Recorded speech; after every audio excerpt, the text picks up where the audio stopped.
João capítulo 11. Estava enfermo Lázaro de Betânia, da aldeia de Maria e sua irmã Marta.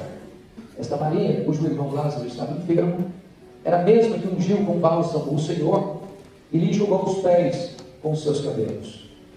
Mandaram, pois, as irmãs de Lázaro dizer a Jesus: Senhor, está enfermo aquele que amas. Ao receber a notícia, disse Jesus: esta enfermidade não é para a morte, e sim para a glória de Deus, a fim de que o Filho de Deus seja por ela glorificado. Ora, amava Jesus a Marta, e a sua irmã, e a Lázaro. Quando, pois, soube que Lázaro estava doente, ainda se demorou 2 dias no lugar onde estava. Depois disse aos seus discípulos: vamos outra vez para a Judéia. Disseram-lhe os discípulos: Mestre, ainda agora os judeus procuravam apedrejar-te e voltas para lá? Respondeu Jesus: não são 12 as horas do dia? Se alguém andar de dia, não tropeça, porque vê a luz deste mundo. Mas se andar de noite, tropeça, porque nele não há luz. Isto dizia, e depois lhes acrescentou: nosso amigo Lázaro adormeceu, mas eu vou para despertá-lo. Disseram-lhe, pois, os discípulos: Senhor, se dorme, estará salvo. Jesus, porém, falara com respeito à morte de Lázaro, mas eles supunham que tivesse falado do repouso do sono. Então Jesus lhes disse claramente: Lázaro morreu, e por vossa causa me alegro de que lá não estivesse, para que possais crer. Mas vamos ter com ele. Então Tomé, chamado Dídimo, disse aos condiscípulos: vamos também nós para morrermos com ele.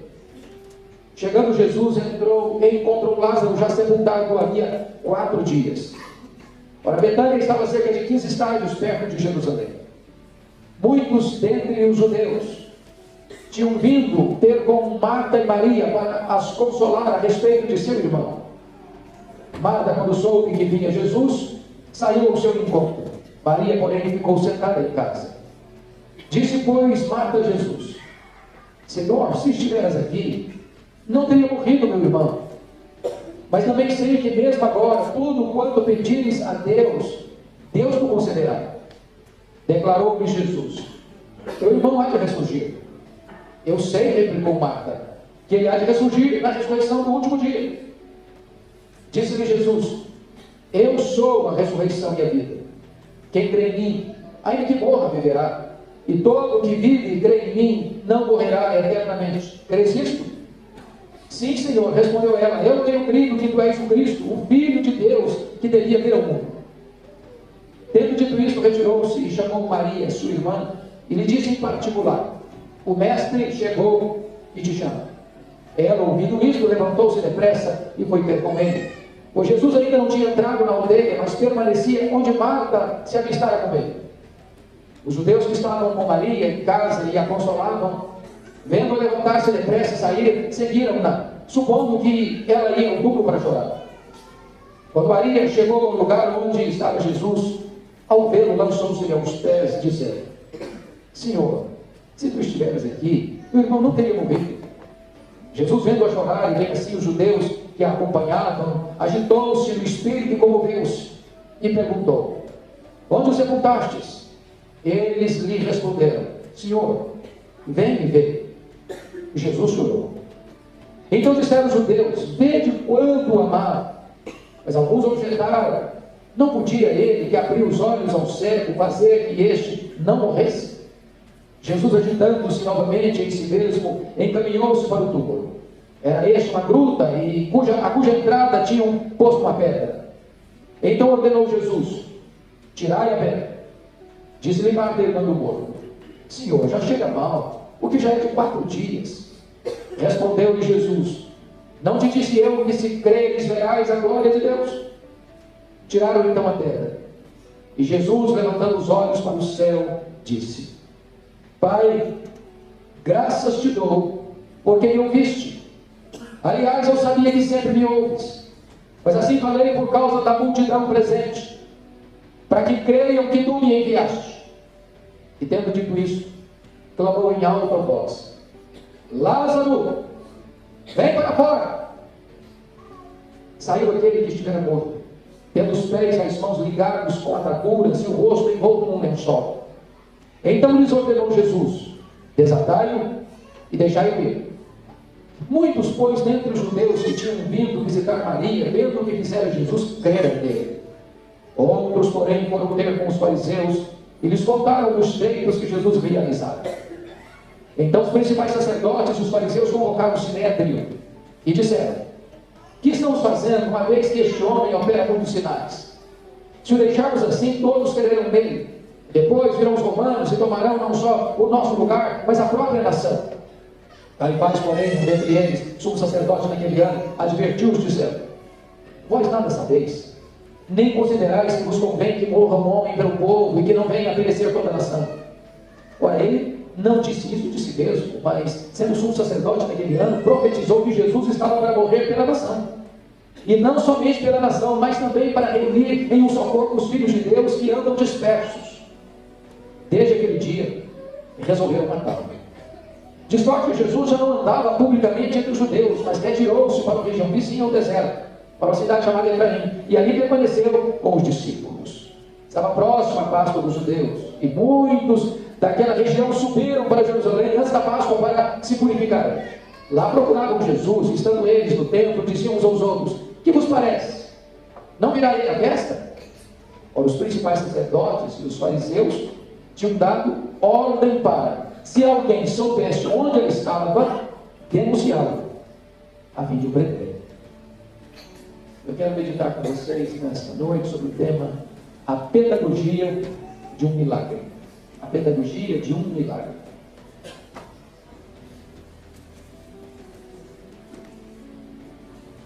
Este foi o último grande milagre público realizado por Jesus em seu ministério.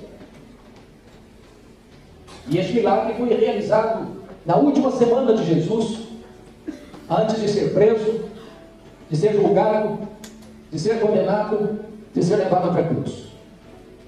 E este milagre tem algumas lições oportunas que quero repartir com vocês. Primeiro, a guisa de introdução: as crises são inevitáveis na nossa vida. O fato de você ser um crente, o fato de você ser filho de Deus, o fato de Jesus amar você, o fato de você ser amigo de Jesus, não blinda você, não isenta você de enfrentar dificuldades na vida. A Bíblia diz que Lázaro, mesmo sendo amigo de Jesus, ficou doente. Segundo, as crises podem se agravar, podem aumentar. Lázaro não apenas ficou doente, ele piorou. Seu estado ficou mais grave, a ponto de ele chegar a morrer. Às vezes, somos assaltados por determinados problemas. Apesar de recorrermos a Cristo, apesar de bombardearmos os céus com as nossas orações, apesar de remetermos o assunto de maneira certa, na hora certa, à pessoa certa, nem sempre esses problemas são sanados no tempo que nós gostaríamos de vê-los resolvidos. Enfrentamos enfermidades, prejuízos, choramos a dor do luto, oramos, parece que nada acontece, clamamos e as coisas pioram, queremos alívio e a dor aumenta, queremos subir e parece que afundamos ainda mais. Mas em terceiro lugar, as crises produzem no nosso coração uma profunda angústia. Todos nós, ao lidarmos com determinada situação que foge do nosso controle, pela nossa limitação, pela nossa fraqueza, pela nossa humanidade, nós nos capitulamos também, muitas vezes, ao desespero. Foi essa a situação de Marta e Maria. Lázaro estava enfermo. Elas mandaram um aviso para Jesus. E elas lidam agora com a doença de Lázaro e com a ausência de Jesus. E às vezes a coisa chega a um desenlace. E a frustração se assenta no trono da nossa vida. Como aqueles caminhantes de Emaús, nós esperávamos que fosse ele quem redimisse a Israel. Se tu estiveras aqui, o meu irmão não teria morrido. Esse texto nos fala, portanto, irmãos, da pedagogia de Jesus na realização deste grande milagre. E eu gostaria de tratar de alguns tópicos aqui com vocês. Primeiro, o tempo desse milagre. Confira comigo o versículo 3. Mandaram, pois, as irmãs de Lázaro dizer a Jesus: Senhor, está enfermo aquele a quem amas. A primeira coisa que eu chamo a sua atenção é como conciliar o amor de Jesus com o nosso sofrimento. Às vezes nós pensamos isso: se Jesus nos ama, por que nós sofremos? Se Ele tem todo o poder, por que permite o sofrimento na vida de seus filhos? E se permite, será que Ele tem todo o poder? Se permite, será que Ele nos ama mesmo?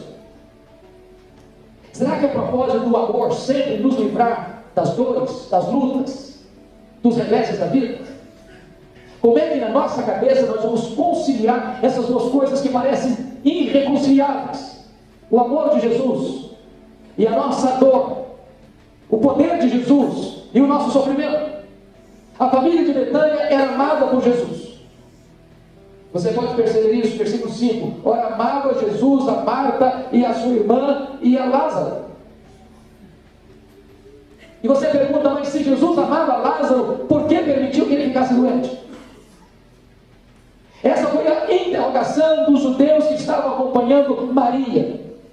Por que ele que curou um cego de nascença não evitou que Lázaro, seu amigo, morresse? Por que as crises se agravam? Por que a nossa dor que lateja em nosso peito nos assola com tamanho rigor? Está aqui o grande mistério do amor e do sofrimento. Notem vocês que Marta e Maria fizeram a coisa certa e na hora da aflição buscaram a ajuda de Jesus. É o que nós devemos fazer. Quando a coisa aperta, quando a dor chega, quando a enfermidade bate na nossa vida, quando a morte nos mostra a sua garganta, nós também devemos buscar a Jesus. E o que elas fizeram foi isso. E elas certamente sabiam que Jesus mudaria a sua agenda para atender a sua urgente necessidade, tão logo recebesse aquele recado. Mas não, elas buscam ajuda na base certa. Prestem bem atenção no recado que mandaram. Versículo 3: Senhor, está enfermo aquele a quem amas. Elas não disseram: Senhor, aquele que te ama está doente. Não foi a colocação. Senhor, aquele a quem tu amas está doente. Porque quem ama tem pressa para socorrer a pessoa amada. Quem ama dá prioridade em socorrer a pessoa amada. Quem ama dá prioridade na agenda para atender ao pedido, ao clamor da pessoa amada. Buscar a pessoa certa? Buscar a Jesus. Mas a grande pergunta é esta: por que Jesus não curou Lázaro à distância? Ele tinha poder para isso. Ele já tinha feito curas à distância. Talvez essa é a nossa angústia. Por que num dado momento Jesus cura o nosso vizinho? Agora que chega a nossa vez, nós estamos na fila também, e nós clamamos, e a cura não chega. Por que você escuta na igreja alguém se levantando, dando testemunho de que Deus respondeu a sua oração e fez um milagre na hora da sua necessidade, e você também, amado por Cristo, também fez a sua súplica, levantou a sua causa, colocou nas mãos de Jesus, e o seu pedido não foi atendido?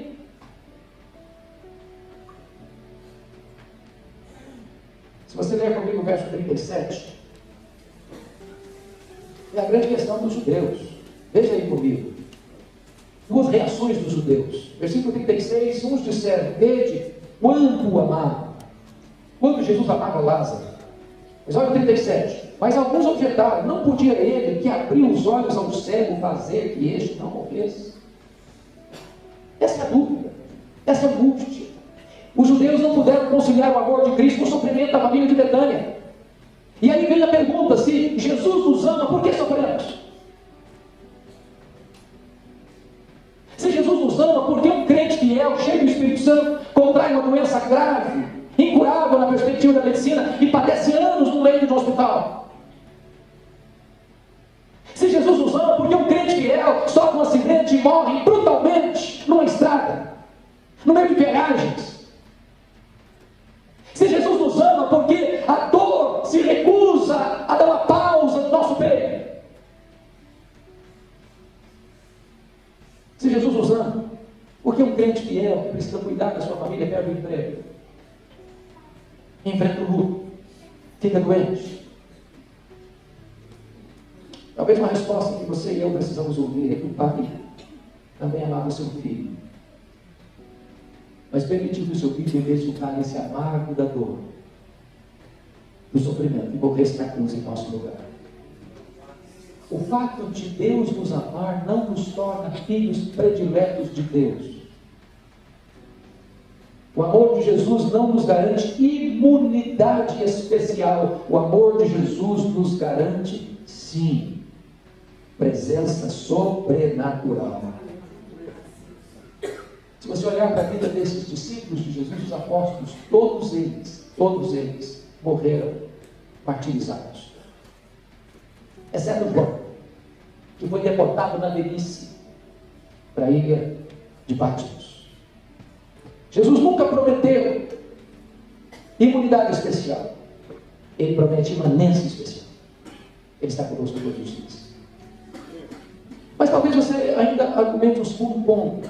Como conciliar a nossa necessidade com a demora de Jesus? Confira comigo o verso 6. Você pode ler o verso 6 comigo? Quando, pois, soube que Lázaro estava doente, ainda se demorou 2 dias no lugar onde estava. Confira o verso 39. Vamos juntos? Então ordenou Jesus: tirai a pedra. Disse-lhe Marta, irmã do morto: Senhor, já cheira mal, porque já é 4 dias. Eu não sei se você já parou para perguntar por que Jesus, ao receber o recado, aquele a quem curamos está enfermo. Aí Jesus manda o seguinte recado pelo mensageiro: avisa a Marta, Maria, esta enfermidade não é para a morte, é para a glória de Deus. E fica mais 2 dias onde estava. Nesse interregno, Jesus disse o seguinte: eu vou lá despertar o Lázaro. Aí os discípulos disseram: mas Senhor, se ele está dormindo, ele está seguro. Aí Jesus: não, mas ele morreu. Vamos lá. Não, Senhor, não vamos lá não, porque a situação lá não está boa não.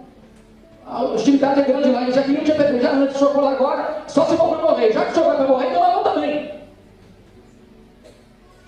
Você já parou para perguntar por que Jesus demorou? Se você notar, a questão é a seguinte: a fala de Jesus para Marta ficou muito complicada para ela, porque quando o mensageiro sai de Betânia para onde Jesus estava, era aproximadamente 32 quilômetros. Isso é um dia de caminhada a pé. Portanto, Lázaro morreu no dia que ele estava saindo da casa de Marta para dar o recado. Quando ele dá o recado para Jesus, o Lázaro tinha morrido. Naquele dia, sepultado no mesmo dia da morte. Ele morreu e foi sepultado. Jesus passa mais 2 dias. 3º dia sepultado. No 4º dia Jesus vai. Jesus está sepultado no 4º dia. Portanto, quando o mensageiro chega no 2º dia para dar o recado para Marta, Jesus não pode dizer que essa enfermidade não é para a morte não, é para a glória de Deus, mas o Lázaro estava morto e sepultado há 2 dias. Olha a crise na cabeça da Marta. A pergunta é: por que Jesus esperou só para chegar no 4º dia? Havia uma crença entre os rabinos que um homem piedoso podia orar a Deus, e por intermédio da oração desse homem piedoso, Deus poderia levantar um morto da sepultura até o 3º dia. Essa era uma crença rabínica. Entretanto, dentro da mente dos rabinos, da teologia dos rabinos, se fosse a partir do 4º dia, aí nenhum homem podia mais oferecer milagre. Só Deus. Só Deus. A grande tese deste Evangelho de João é provar que Jesus é Deus, é o Filho de Deus. E ao longo deste Evangelho, Jesus Cristo vem provando pelas suas palavras e pelas suas obras que verdadeiramente Ele é o Filho de Deus, que crendo nele nós temos a vida eterna. E agora Jesus deixa para o epílogo do seu ministério, para o final do seu ministério, a mais eloquente prova de que verdadeiramente Ele é o Filho de Deus, porque Ele traz da morte um morto sepultado há 4 dias. Só Deus pode fazer isso. E os próprios rabinos precisavam capitular-se à teologia que eles mesmos preconizavam, de que só Deus podia fazer esse milagre. Mas irmãos, enquanto isso nós ficamos numa grande angústia. A demora de Deus nos machuca muito. Muito. Eu acho que alguns de vocês aqui lidam com essa questão da demora de Deus. Eu tenho certeza que há pais, que há mães, que há filhos, que oram pela conversão de seus pais, pais que oram pela conversão de seus filhos há anos, há anos. Então você pergunta, mas Deus não quer que as pessoas sejam salvas? Por que Deus não aparece esse dia? Por que demora tanto? Por que aquele que ama Jesus e aqueles que amam Jesus e são amados por Jesus precisam esperar tanto? Por que não é instantâneo? Por que não é imediato? Se você parar para perceber, a Marta fica presa e oscila entre a fé e a lógica. Confira aí comigo, por gentileza, versículo 21. Ela está entregue à incredulidade. Veja aí, Senhor, se estiveras aqui, não teria morrido meu irmão. Eu disse, Senhor, até que ontem, se o Senhor tivesse chegado na hora certa, podia acontecer uma coisa boa, meu irmão não precisava nem ter morrido, mas agora, Senhor, não adianta mais. Mas de repente a fé acende no coração dela e ela diz, mas também eu sei que mesmo agora, tudo quanto pedires a Deus, Deus tu concederá. Isso é fé. Mas aí Jesus diz para ela, teu irmão há de ressurgir. Aí entra a lógica, versículo 24. Eu sei, replicou Marta, que ele há de ressurgir na ressurreição do último dia. Ela oscila entre a fé e a lógica. Muitas vezes Jesus parece demorar. O que aconteceu com Abraão? 25 anos esperando o filho da promessa. O que aconteceu com os discípulos no mar da Galileia? Jesus só vai ao encontro deles na quarta vigília da noite, depois das 3 horas da madrugada. O que aconteceu com Jairo? Foi pedir Jesus para curar a filha dele. No meio do caminho, Jesus está demorando, atendendo outra necessidade, a menina morre. Mas mais que isso, irmãos, como é que você e eu vamos conciliar o cronos nosso com o kairos de Jesus, o nosso tempo com o tempo de Jesus? Confira comigo, mais uma vez, o versículo 6. Está escrito, ainda se demorou 2 dias no lugar onde estavam. Agora veja o versículo 14 e 15. Então Jesus lhes disse claramente, Lázaro morreu. E por vossa causa me alegro de que lá não estivesse, para que possais crer. Mas vamos ver como é. Você entendeu isso? Jesus disse, eu estou feliz que eu não estava lá antes de Lázaro morrer. Foi bom que Lázaro morresse. Por causa de vocês, eu estou feliz por isso. Porque na hora que vocês verem o que eu vou fazer, que vocês vão reconhecer que só Deus pode fazer, ao fazer isso, vocês vão crer. Outras pessoas vão crer. E se você parar para perceber, todos os milagres que Jesus Cristo operou tinha uma questão pedagógica.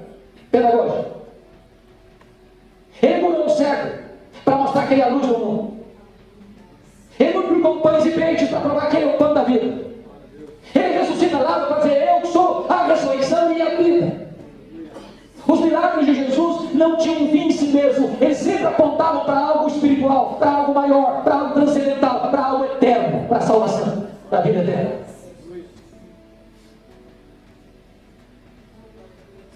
Queridos irmãos, é bem verdade que nós às vezes temos essa ideia de que uma das coisas foge do nosso controle, foge também do controle de Deus. Na opinião de Marta, na opinião de Maria, Jesus tinha chegado atrasado. Se tu estiveras aqui, teu irmão não teria morrido. Mas Jesus não chega atrasado. O kairos de Jesus, o tempo oportuno dele é diferente do nosso cronos. Ele sempre chega na hora certa. Ele sabe a hora que chega, ele sabe quando chega, ele sabe como chega, ele sabe o que ele vai fazer, e tudo que ele vai fazer é para a maior glória do Pai, é para que as pessoas creiam, é para que ele mesmo seja conhecido e exaltado.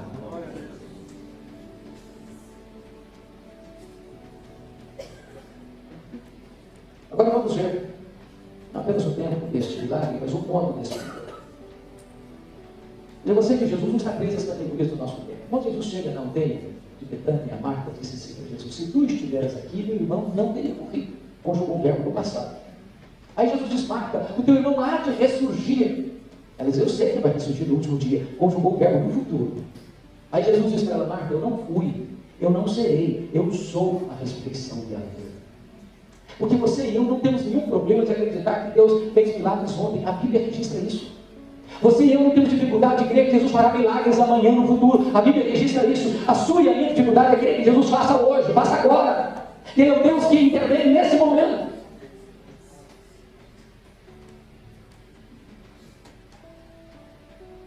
Talvez, querido irmão, essa é a sua angústia. Você tem orado pelo seu casamento e o vê mais perto da dissolução. Você tem orado pela conversão do seu cônjuge e o vê mais endurecido. Você tem orado pelos seus filhos e vê seus filhos ainda mais distantes de Deus. Você tem orado pelo seu emprego e ele ainda não surgiu. Você tem orado pela sua vida emocional e ela ainda parece um deserto.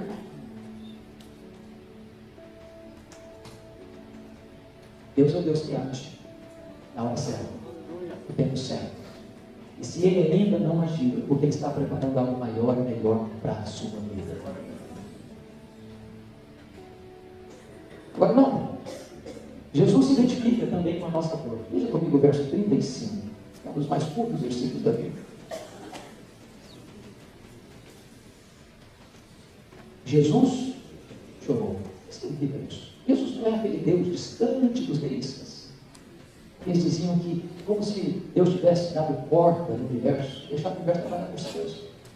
Jesus não é aquele Deus impessoal dos panteístas. Jesus não é aquele Deus fatalista dos estoicos. Jesus não é aquele Deus bonachão dos epicureus. Jesus não é aquele Deus morto, pregado num crucifixo, impotente, incapaz, digno de comiseração. Jesus também não é aquele Deus legalista, xerife, guarda cósmico dos fariseus. Ele é o Deus Emanuel. A sua dor pulsa no peito dele, as suas lágrimas rolam no rosto dele. Aquilo que mexe com você, mexe também com ele. Nós temos um grande sumo sacerdote no céu, que foi tentado em todas as coisas a nossa semelhança, que sofreu como nós sofremos, e ele se compadece dos seus filhos. Eu posso dizer isso, Jesus sabe o que é a dor de um sem teto, porque ele não tinha onde reclinar a cabeça. Jesus sabe o que é a dor da solidão, porque nas horas mais difíceis ele estava só. Foi deixado só no Getsemane na cruz. Jesus sabe o que é a dor da perseguição, porque ele foi perseguido desde a sua infância até a sua morte.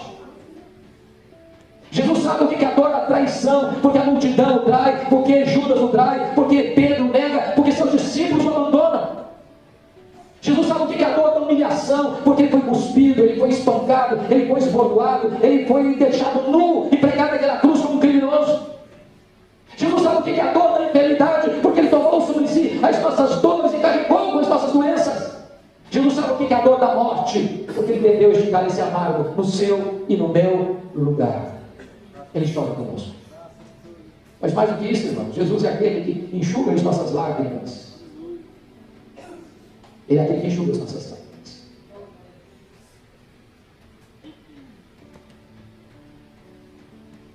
E para que ele fizesse isso, talvez ele sofreu a mais profunda agonia, mais profunda angústia.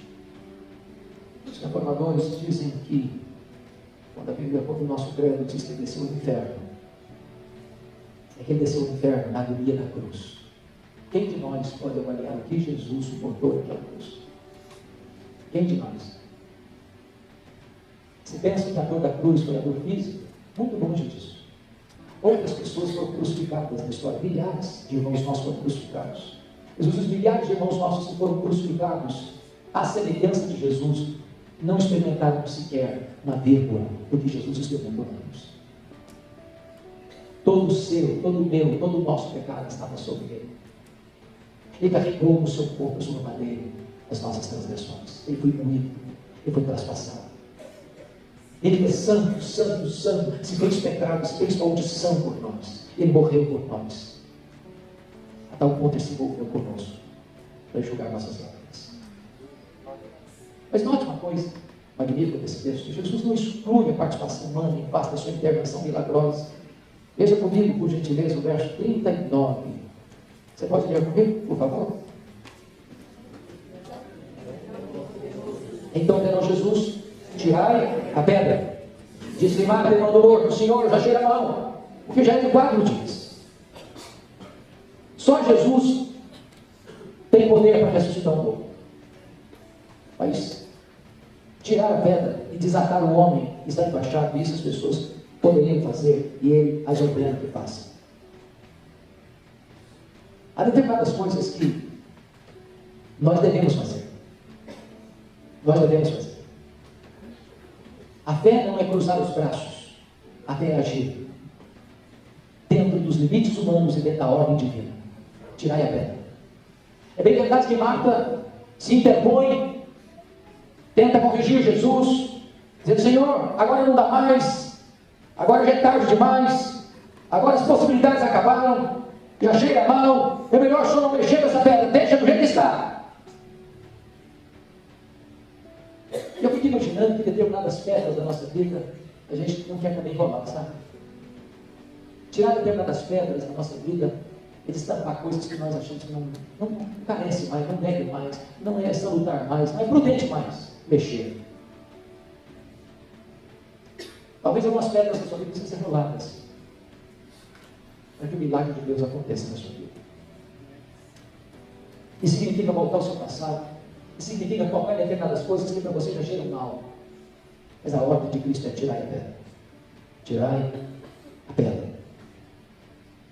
E é curioso que quando eles tiram aquela pedra, olha comigo o verso 41. Tiraram então a pedra. Eu imagino que quando tiraram a pedra, todos olharam para dentro do túmulo. Era uma caverna. Mas Jesus não olha para dentro do túmulo. Jesus olha para cima. Olha comigo o verso 41. Tiraram então a pedra, e Jesus, levantando os olhos para o céu, disse: Pai, graças te dou porque me ouviste. Ele dá graças a Deus. Ele entende que ele está cumprindo uma agenda do Pai. Ele está entendendo que a ressurreição de Lázaro vai trazer fé. Olha o verso 42, para que creiam que tu me enviaste. Primeiro ele adora a Deus, primeiro ele dá graças a Deus, primeiro ele reconhece que ele está dentro da agenda de Deus, primeiro ele reconhece que ele está fazendo o que Deus estabeleceu que ele devia fazer. Para essa fidelidade ele veio, e depois que ele dá graças a Deus, então ele dirige-se a Lázaro, dizendo: Lázaro, vem para fora.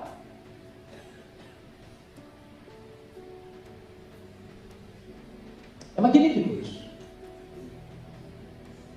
Na hora talvez mais aguda da sua vida, você precisa olhar para cima. Antes de olhar para a carne escura, olhe para cima. Antes de ver o milagre, adore o Deus do milagre. Antes de ver as coisas extraordinárias acontecendo, reconheça que tudo vem de Deus.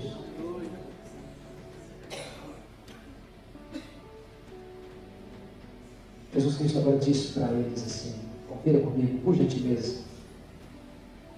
Está escrito no versículo de número 44. Você pode ler comigo? Saiu aquele que estivera morto, tendo os pés e as mãos ligados, com ataduras e o rosto envolto com lenço. Então lhes ordenou Jesus: desatai-o, deixai-o ir. Jesus está dizendo o seguinte: olha, Lázaro está vivo.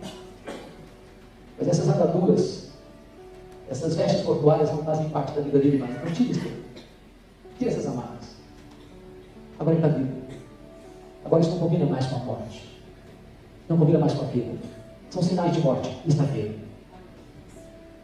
Há muitas pessoas que, embora vivas, parecem que estão com ataduras, sabe? Embora vivas, elas estão atadas. Embora vivas, elas não caminham livremente. Embora vivas, elas não têm mobilidade. Não têm liberdade. E Jesus Cristo está dizendo: desatai-as e deixai-as ir.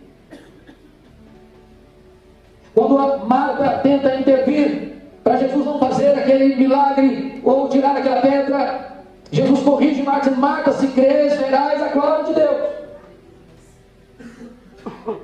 E hoje eu queria desafiar você, meu irmão, que talvez tenha uma situação na sua vida que é um Lázaro morto há 4 dias. Ou Jesus faz um milagre, ou não tem saída. Eu quero desafiar você hoje em nome de Jesus a você crer. A você crer. Para você ver a glória de Deus. Se você crer, você vai ver a glória de Deus. Muitas vezes nós somos o maior obstáculo para a intervenção de Deus, porque muitas vezes a nossa incredulidade é essa pedra de obstáculo. Se creres, verás a glória de Deus. A porta do milagre é aberta com a chave da fé. Se creres, verás a glória de Deus. E eu não sei que tipo de intervenção sobrenatural você está precisando na sua vida nesta noite, mas a palavra de Jesus para você hoje: se você crer, você vai ver a glória de Deus.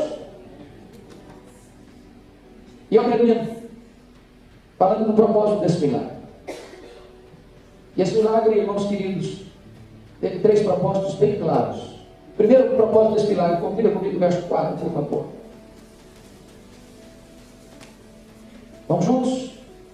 Ao receber a notícia, disse Jesus: esta enfermidade não é para a morte, e sim para a glória de Deus, a fim de que o Filho de Deus seja por ela glorificado.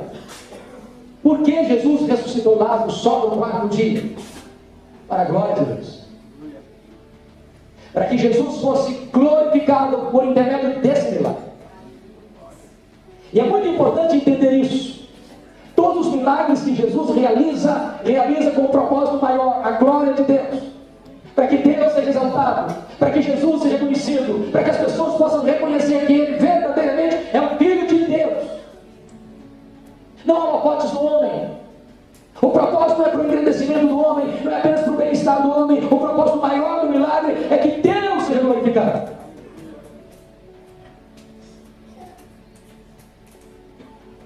Segundo lugar, propósito deste milagre, está aí versículo 15, você pode ler comigo? Vamos juntos? E por vossa causa, me alegro de que lá não estivesse, para que possais crer, mas vamos ter com ele. Segundo propósito do milagre é despertar a fé. Olha ainda o verso 42, você pode ler 42 também?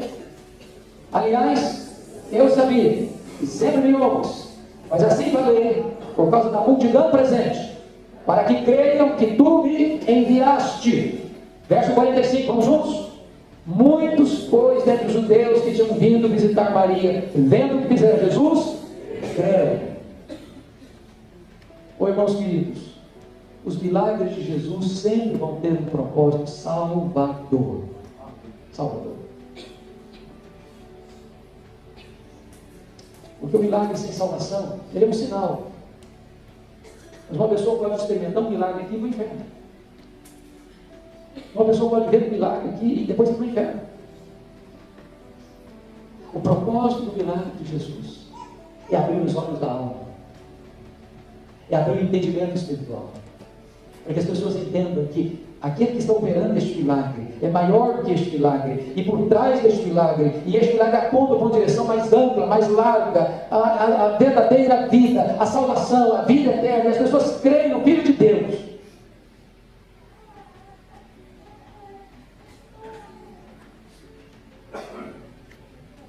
Foi por isso que Jesus disse para Marta: Marta, eu sou a ressurreição da vida, e aquele que crê em mim nunca morrerá eternamente. Você crê nisso? Você crê nisso?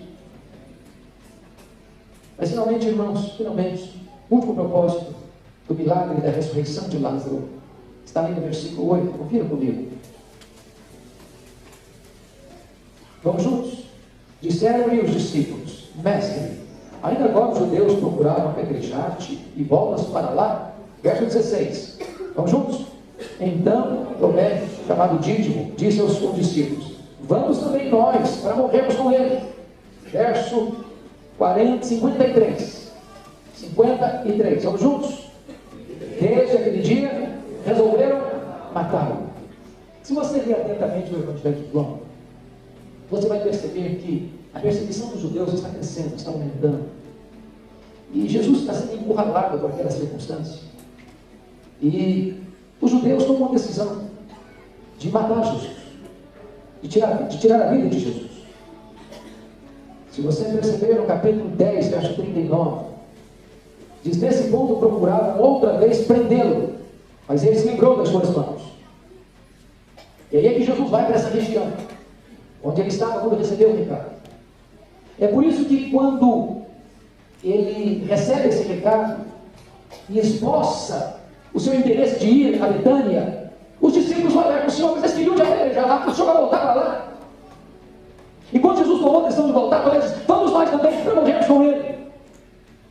Quando ele chega em Betânia, ele não chega publicamente, ele chega escondido, ele chega secretamente. É Marta quem vai ao encontro dele. Quando Marta vem avisar Maria, ela diz isso em particular a Maria: o mestre chegou e te chama. Quando Jesus vai para Betânia, ele vai na plena consciência de que ele está indo para ser preso, para ser julgado e para morrer na cruz.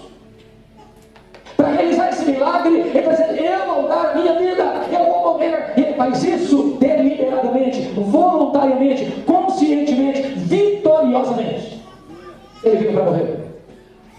Isso não é um acidente. Ele não morreu. Ele não foi preso, ele não foi julgado, ele não morreu porque os judeus, os romanos prevaleceram sobre ele. Essa agenda estava estabelecida na eternidade. Eu acho que a essas alturas, os membros do Sinédrio devem ter pensado assim: nós estamos no controle, vamos prendê-lo, vamos julgá-lo, vamos matá-lo. Nem sabiam eles que eles estavam apenas cumprindo uma agenda de Deus estabelecida na eternidade. Eu concluo desafiando a você que veio aqui hoje. Sabe que nós entramos aqui no templo, a gente ora no gabinete pastoral, e é muito comum nós orarmos da seguinte maneira: Deus, as pessoas estão vindo, você veio, você está aqui. Cada um de vocês tem uma história diferente, tem uma família diferente, tem lutas diferentes. Eu acho que nenhum de nós aqui está imune de lutas. Todos nós temos os nossos momentos difíceis, temos as nossas histórias amargas, temos as nossas crises pessoais, temos as nossas necessidades lá dentro da nossa família.